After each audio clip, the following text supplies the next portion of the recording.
Okay. I have not done a live like this in a really long time. That hasn't been a Q&A.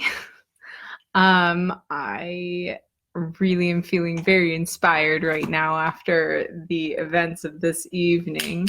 I just came from a concert downtown, bucket list concert of mine. It was freaking phenomenal. I went to the Ginger concert.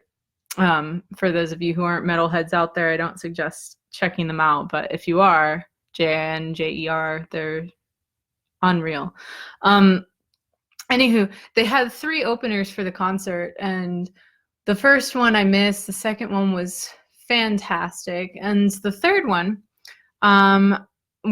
they were very, very talented musicians, but they were very direct energy vampires. And it was really interesting because in the set change, before they went on, after the band before them, they had to, switch out all the instruments and such.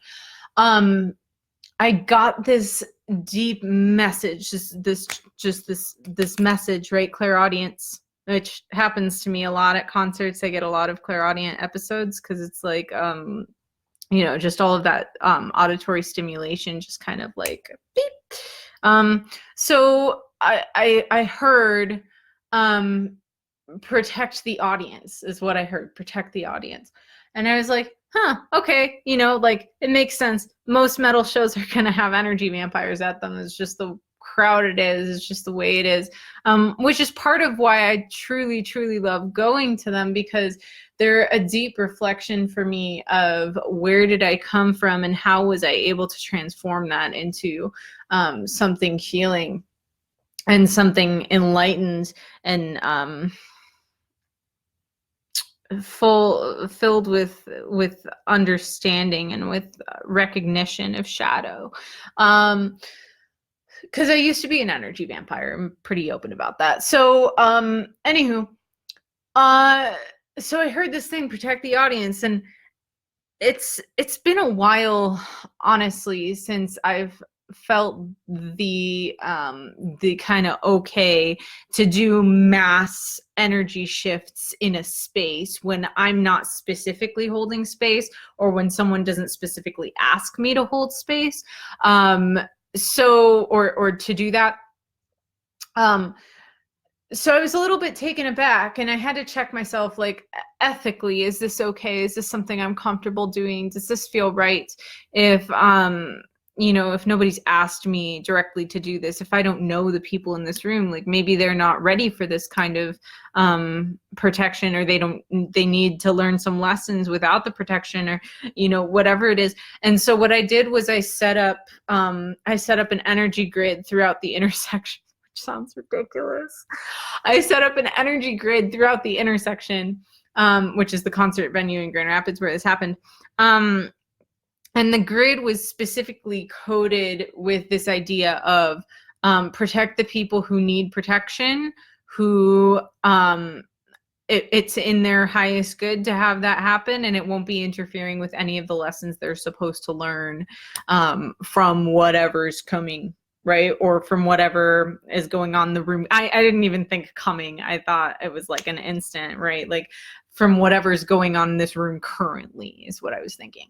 And then as soon as that band stepped on stage, I immediately was just like, oh my gosh, these are, hey Kaylee, thanks for coming on. These are a bunch of energy vamps. And I just had that deep knowing, that deep feeling. Hey Alex, thanks for coming on. That deep feeling of like, these guys are not good. And they start playing, and they're really talented. I'll give them that. They're really talented. It's good music. Probably not great lyrics. At least the ones that I heard were like real, just probably not stuff you want to be listening to. And I'm not going to name the band because I don't want to like shame them or anything like that. But so anywho, within the first, like right after the first song, literally the lead singer looks out over the audience and says to the audience to engage them, "Come on, get up the energy, give me your energy." And I went, ding, ding, ding, red flag, red flag. Give me your energy. Are you serious? I was literally standing there going, I like looked around. The people around me were kind of like looking at me strange because I'm just like, and he's like, give me your energy. And so I like started, I started like cord cutting across the stage from like where I was standing to, so that those cords, because I immediately just like saw cords like in hooks just shooting out, like literally just grabbing people's energy and pulling it in. So I'm just like chopping these things up. And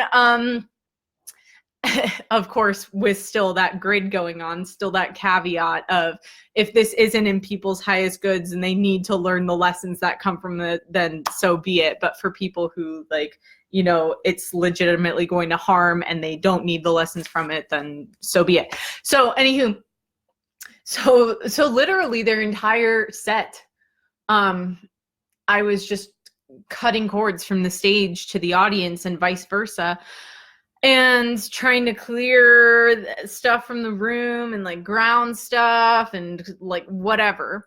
And of course I was having a blast because I was like, this is a joke. Like, are you kidding me? Y'all didn't know I was going to be in here. This is hilarious. So, which is part of also why I love going to metal concerts, because it's like, they don't think some like light worker, energy worker is going to be in the room at all to like shift things. So it's kind of funny. Anyways, so so that happened. And then as their set progressed, the lead singer continued to say things like, oh yeah, you know, and of course in the metal voice, like, give me your energy, get the energy up. And then he started kind of this energetic manipulation of like, we are all one, mimic me, we are all one. And I'm like, no. And so I'm like, again, just like cutting cords, whatever. But then about halfway through their set, I was like, okay, what's going on here? Here's the dynamic.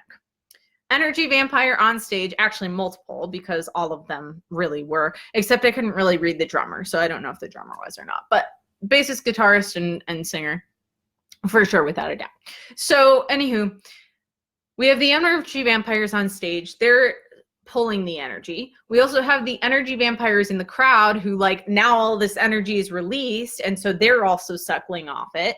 And then we have all of the empaths in the audience who are like, let me give of myself to you. And at the same time, like, you know, with a metal crowd, you get a lot of the depression and anxiety and blah, blah, blah, blah. Well, of course, depression is when you aren't full of yourself, you have soul loss, right? So you're giving your energy from yourself, or other people are taking it from you, and then you feel depressed. So I wonder how many of these people probably go home and feel ultra depressed, like during, probably not during the concert because there's so much stuff going on, but like, you know, right when the music stops, or when they get in their car to go home, or the next morning when they wake up, or whatever it is. So the intriguing thing was that I was seeing this dynamic, and I'm going, okay, so what would be the thing to balance this out, right? I can do all the cord cutting I want. I can set up all the matrices that I want. I can do, you know, whatever. But it's not going to stop this dynamic from happening. And especially in future concerts, because these guys aren't going to stop anytime soon. They're just getting big, right? So I thought, okay, I wonder what it would be like for the guys on stage to just feel the energy that's here without feeling a need to take from it, and without feeling a need to control and to like use it to feed them, right? Kaylee says, oh man, this sounds like an energetic hot mess. Yeah, it really was, which is funny because the first band that I was there for was unreal. It was so good. And they were really like, they got the energy up, and it wasn't in a way that was vampiric. And the last band, oh my gosh, Ginger is just unreal. I love them so much, and they're so energetically on point, and they were like giving love to the audience at a metal show. So good. There is enlightened metal out there, guys. If you like metal, there is enlightened metal out there. I swear to you. Otherwise, I wouldn't listen to it. Anyways, Ginger's one of those bands. Jinjer. Anywho, okay, so so I was like, okay, so I wonder what it would be like for this band to just feel things happening organically without there being any control, without there being, you know, like, and I've learned too that that's a defense mechanism, right? For people who aren't used to feeling their own love, or who aren't used to feeling the love of the universe, or who have been rejected by people their entire lives, right? People telling them you can't be yourself, people telling them, oh, like child neglect and stuff like that, like trauma, it's real, right? It's super real. And it's an epidemic, I would honestly argue. And so one of the defense mechanisms for that is to control getting love, right? It's harder to believe that we can just receive love openly because we've been taught time and time again through life circumstances that that is impossible, or that it's dangerous, or that it's too vulnerable. And so we resort a lot of the time to either completely shutting down, or not letting anyone in, or pushing back on people, or whatever it is, or we resort to trying to control what type of attention we get. And that's a lot of where energy vampirism comes from, is people resorting to, as a defense mechanism, trying to control what energy they're getting and from where. So long story short at this point, because let's be real, this is a long story. So in the middle of their set, I put all this together-ish and said, okay, well, I wonder what it would be like to just put it out there and say, kind of set up another grid at the top of the room and say, if this band is ready to feel universal love, let them feel it. Or if they're ready to feel the willingness of this audience to feel joy because of the music that these people are creating, if they can feel that joy and they can connect with that, what would that be like? And so I set that up. And I kid you not, the comments towards the audience from this lead singer de-escalated and de-escalated and de-escalated, and got more and more connective and less controlling, to the point where at the end of their set, the guy was almost gushing, saying, it's so amazing to be in a room of like-minded individuals. It's so amazing. He said, look out at this sea of people. Look out at this crowd. He said, isn't it incredible to be in a room full of people who are just like you? Of course, they're still going to be singing about carnage and being the essence of all evil and all of that stuff. But who knows? It might change. Maybe, potentially. I don't know.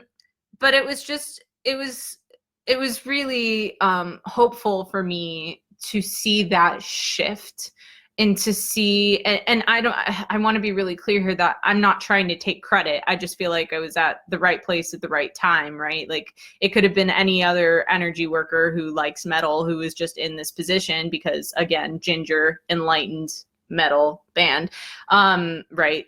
Energy workers would go to see something like that. So anyways, so it could have been anyone. I'm not trying to take the credit for it, but my point is twofold.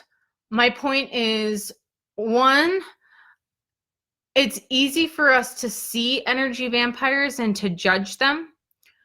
It's less easy to see energy vampires and say, I wonder what's making them so uncomfortable that they have to do this. Or I'm wondering why they are having trouble being vulnerable, just accepting the flow of energy. Or I'm wondering what happened to them in their childhood to make them feel like they can't just receive without having to take. Or, of course, I wonder how empty they are of themselves that they have to be taking from other people to fill that void. And why are they empty of themselves? Why don't they feel that they can be themselves? What trauma have they been through that has told them that they can't be them? So that's one. Two is that you have the power to shift energy. Of course, you want to do it ethically. You know, like I said, when I set up those matrices, when I set up those energy grids in the entire intersection, I made sure of several things. One, I made sure that I was completely full of myself and in alignment with Rachel, filled with Rachel, so that I was protected, right? Because the only way you can be fully energetically protected is to be completely full of yourself, to be completely full of your own energy. So I made sure I was cleared of other energies, that I was filled up with me, right? I made sure I didn't have any cords or hooks attached to me at that point in time, that I was just fully me, okay? And that I was grounded and connected to the earth and solid, right? And then that I was connected above to higher self, to universe, to source, to blah, blah, blah, whatever you want to call it, right? God energy, I don't care. You name it what you want. Made sure I was connected to that so that I could ask it to come help, right? Because it's not my energy, and that's super important. It's not my energy going out into the room and creating these grids. That's not my job. My energy is for me. Other people don't need to be dabbling in me, right? This is not the point. That's energy. That's unethical energetically, right? So I made sure I was connected to source so that I could use source energy and not use it. I could work with source energy and ask for it to do its thing, okay? So all of that, and then, as I said, when I was setting these things up, I specifically set it up in a way that people who needed to learn lessons from this would not be affected by the grid. This is incredibly important because as healers or as, lay folk who really enjoy helping others, right? It's important for us to remember that out of darkness comes the light, right? It's important to remember that we can't find our own answers if we don't sometimes have internal struggle, if we don't have measures to learn lessons from. You can't learn anything if you don't have anything to learn from, right? So that's super, super, super important when doing something like this, is you want to really make sure that you're setting it up in a way that is for the highest good of the people who are receiving it, that is energetically consensual. And obviously you're not going to verbally, physically go around to every single person in the room and be like, hey, would you be cool if I set up an energy grid in this room? They'd look at you and be like, and especially at a metal show, they'd be like, what? Unless they thought you were doing like some black magic thing. Anyways, I'm being really stereotypical here, which is hilarious because I don't fit the stereotype. So it's, I don't know. Anyways, excuse my banter. But you can ask energetically, right? So we're setting that up. that if it's in the highest good of the people receiving it, that only the people who are receiving it are only people who it's in their highest good, which automatically also states, but I also like to reiterate, that it doesn't interfere with any lessons they need to learn, and that they energetically are consenting to it. So those are the three rules there. Energetically consenting to it, it's in their highest good, and that it doesn't interfere with any lessons that they may need to learn. Okay, so people who did need to learn lessons from that, maybe they needed to feel super depressed tomorrow for some reason, or maybe they do need to, maybe they're getting more advanced and they're needing to understand how to unhook themselves or how to clear themselves, or, you know, whatever it is, that this will be a test for them. This will be a good lesson for them. But for people who are not in that boat, who maybe might be completely oblivious, don't need to experience any more depression because they're feeling really stuck, then they won't experience the side effects. They won't have those nasty things to deal with. So Alex says, thanks for sharing the story in this way. I appreciate it. Great insights. And the takeaway I got is that this can be applied in so many scenarios in life. And absolutely, it definitely can. And I think the biggest part of this is seeing how this work can apply both in darkness with a capital D and in light. Because this is the exact same work I used to do without the ethics when I was an energy vampire. When I was sitting in my high school classroom and I would look across the room and go, oh, who can I steal energy from today? And sometimes I would set up entire grids. This is how scary this is, guys. I would set up entire grids to just suck the energy out of everyone in the classroom and then walk out of there feeling like smug and good about myself. So it's the exact same energetic technology. You're just applying it in the opposing fashion, right? So the people on stage were using this exact same technology. How much energy can I steal from this audience? And I'm going, how much energy can we universally be like just freely spreading in a way that's ethical and consensual and not draining, but energizing to everyone? So, Kaylee says, ditto to that. Thank you for sharing. You're so welcome. All right, with that, I'm going to hop off, but I really felt inspired to share that with you this evening. If you want to see videos from the Ginger concert, I didn't take any videos of that other band, by the way, because I just felt weird having that on my phone. But if you want to see videos from the Ginger concert, you can check them out. I'm about to post them on my personal Instagram page. So that's at rachel.leah.gerson, rachel.leah.gerson. And that's on Instagram. So you can check those out soon. They'll be on my story. I'm really excited. She's just so good. They're all so good. Okay. Anyways, love you guys. Thanks for listening. Night night.